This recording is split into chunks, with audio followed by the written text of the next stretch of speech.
When I was 8 years old, I was dishonorably discharged from the Brownies. That was never my intention.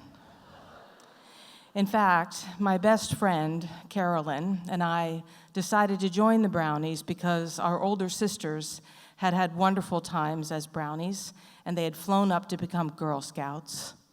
They had gone camping, they sang songs, and they ate s'mores. What else could we possibly want? So we joined the Brownies. On the very first day that we met, we went to the elementary school that we attended for the meeting. We were Catholic schoolgirls, so we met at St. Scholastica Elementary School and waited outside near a long set of stairs that went down to the basement, getting ready for the meeting to begin. We met some girls who were also in the Brownies, one of whom happened to be the leader's daughter, and her name was Elizabeth. For some reason, Elizabeth took an incredible dislike to my friend Carolyn, and before I knew it, she had shoved Carolyn down this set of 14 concrete stairs.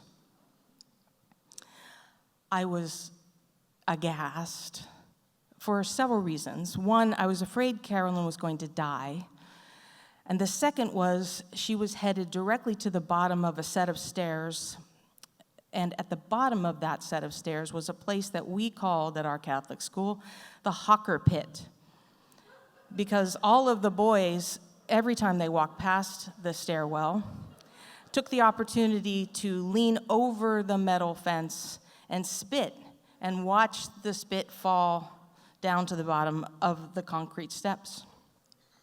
So I raced to the bottom of the stairs, rescued her from the hawker pit, and we went inside. We went back into the bathroom and tried as best we could to clean up the blood and blot it off with those little tiny squares of toilet paper, and did our very best to make her into the best way we could. We got back out into the basement, and all the girls were seated at a long lunch table, and they were making styrofoam pincushions. You take a styrofoam ball, you cut it in half, wrap it in red velvet, put a mason jar lid on top, and then put gold braid across the top. And then you do it again. It was a little Brownie Sweatshop.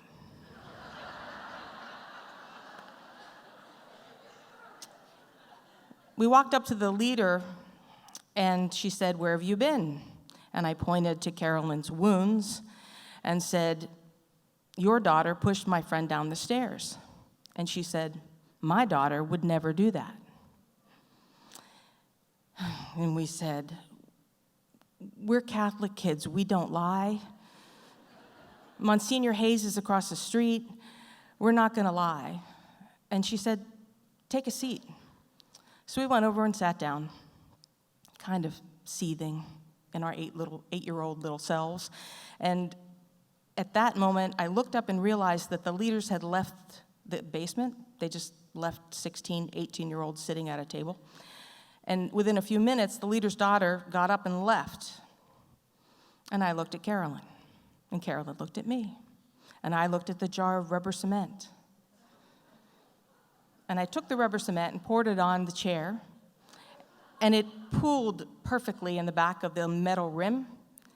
And the leader's daughter was gone long enough that it set up perfectly. She came back and sat down, made another pincushion. Next thing, we waited. She stood up, she screamed.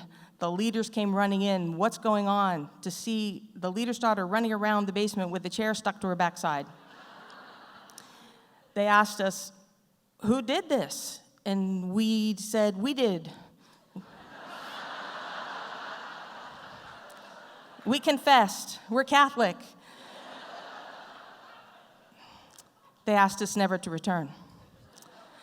Now, there is a positive ending to this story, because 20 years later, I was at a party, and the host of the party introduced me to his wife, and he said, "This is Kathy Cloninger. She's the president of Girl Scouts USA."